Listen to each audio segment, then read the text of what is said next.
Hello সবাইকে, সবাই নিশ্চয়ই ভালো আছেন। আমি লাউ ভাজি করছি। প্রথমে পরিমাণ মতো তেল দিয়েছি, সেখানে তেলের মধ্যে পেঁয়াজ, রসুন, কাঁচামরিচ একটু লাল লাল করে ভেজে ডিম ভেঙে দিয়েছি।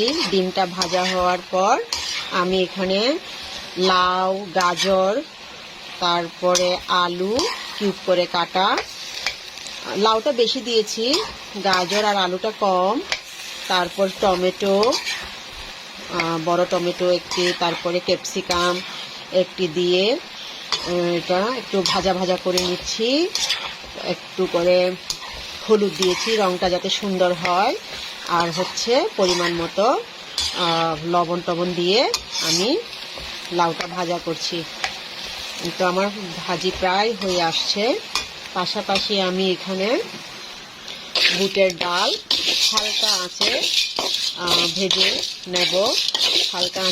নেব, তারপর এটা একটা মাসিমণির রেসিপি। আমি তো সবসময় বুটের ডাল পেঁয়াজ রসুন দিয়ে রান্না করি। আজকে উনি বলেছেন একটু নিরামিষভাবে রান্না করার জন্য, বলেছে হালকাভাবে টেলে নিয়ে কম আছে, তারপর ভালো করে ধুয়ে গ্যাসের আঁচ কমিয়ে বসিয়ে দিতে বলেছিলেন।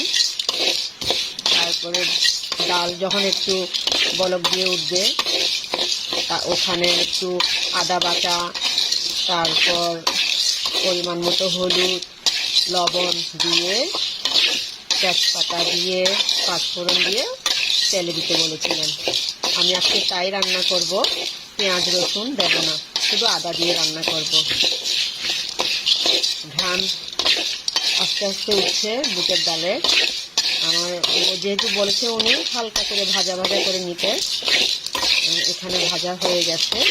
এখন রান্না চড়িয়ে দেব। আমি সবসময় প্রেসার কুকারেই বানাই বুটের ডাল, আজকে প্রেসার কুকার ছাড়াই রান্না করব। এখন আমি বুটের ডালগুলো তেলে দেব। প্রথমে আমি দিয়ে নিচ্ছি ডালগুলো সিদ্ধর সময়, তো অবশ্যই ওখানে আমি আদা, তারপরে হচ্ছে যে হলুদ লবণ দিয়েছি একটু। এখন আমি এখানে যে তেজপাতা দিচ্ছি, একটু লাল মরিচ ফোড়ন দেব, আর হচ্ছে যে এই আমি পাঁচফোড়ন দিলাম।